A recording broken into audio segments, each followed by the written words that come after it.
نحمده ونصلي على رسوله الكريم أما بعد رب اشرح لي صدري ويسر لي أمري। প্রথমত সুগন্ধি ব্যবহার করা এটি ইসলামে অনেক বেশি প্রশংসনীয় একটি কাজ। একটি হাদিসে রাসূলুল্লাহ সাল্লাল্লাহু আলাইহি ওয়াসাল্লাম বলেছেন, আমার প্রিয় বস্তুসমূহের মধ্যে সুগন্ধি অন্যতম। ইসলামে এটি সুন্নাহ হিসেবে কনসিডার করা হয়, সুতরাং ইসলাম এটিকে উৎসাহিত করেছে। এখন কথা হলো, এটিতে যদি অ্যালকোহল মিশ্রিত হয় সেক্ষেত্রে কি এটি ব্যবহার করা বৈধ হবে? তো অ্যালকোহল কি এটি বোঝার জন্য আমাদের অর্গানিক কেমিস্ট্রি হেল্প নিতে হবে, যেহেতু অর্গানিক কেমিস্ট্রি এবং অ্যালকোহল ওতপ্রোতভাবে জড়িত। অ্যালকোহল কি এবং অ্যালকোহলের বৈশিষ্ট্য জানলে ফাতোয়াটা বুঝতে সুবিধা হবে। তো অ্যালকোহল হচ্ছে এমন সব জৈব যৌগকে বোঝায়, এমন সব অর্গানিক কম্পাউন্ড যাদের হাইড্রোক্সিল কার্যকারী গ্রুপটি একটি অ্যালকাইল বা অ্যারাইল গ্রুপের কার্বনের সাথে একটি মাত্র বন্ধনের মাধ্যমে যুক্ত থাকে। সাধারণভাবে অ্যালকোহলকে CnH2+1OH এখানে এর মান পরিবর্তিত হয়, এই সাধারণ একটি সূত্রের মাধ্যমে প্রকাশ করা হয়ে থাকে। তবে আপনাদের জ্ঞাতার্থে আরেকটু বলে রাখি, অ্যালকোহল শব্দটি মূলত একটি আরবি শব্দ আলকুহ থেকে এসেছে, যার অর্থ হচ্ছে সাধারণত ইথানল হয়। এবার আমাদেরকে একটু অ্যালকোহলের বৈশিষ্ট্য জানতে হবে।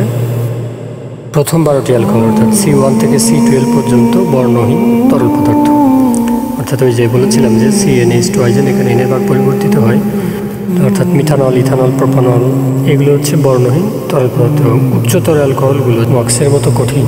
নিম্নতর অ্যালকোহলের মৃদু গন্ধ রয়েছে, মিষ্টি গন্ধ, এবং মধ্যবর্তী অ্যালকোহলগুলো অপ্রীতিকর গন্ধযুক্ত।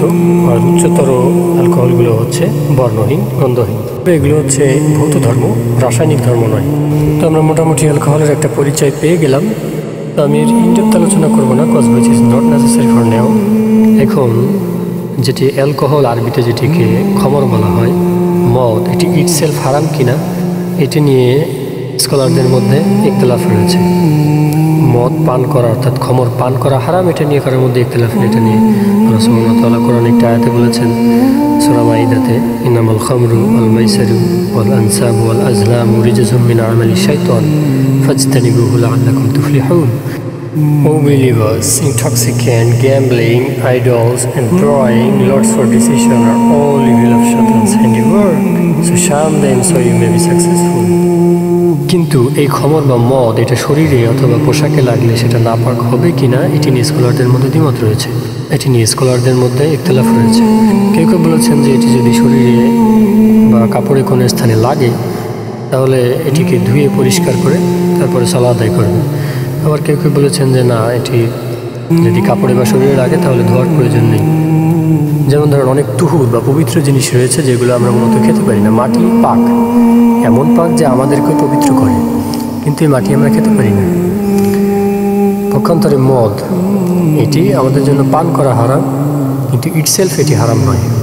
তবে আতর, লোশন বা ক্রিমে, হোমিওপ্যাথি মেডিসিনে, তবে পারফিউমে খুব অল্প পরিমাণে অ্যালকোহল ব্যবহার করা হয় এবং এটিকে প্রিজারভেটিভ রূপের মতো ব্যবহার করা হয়, যেটা শরীরে ব্যবহার করার সাথে সাথেই মূলত কক্ষ তাপমাত্রা এবং নির্দিষ্ট চাপ থেকে বের হয়ে এসে এটি বাতাসে মিশে যায়।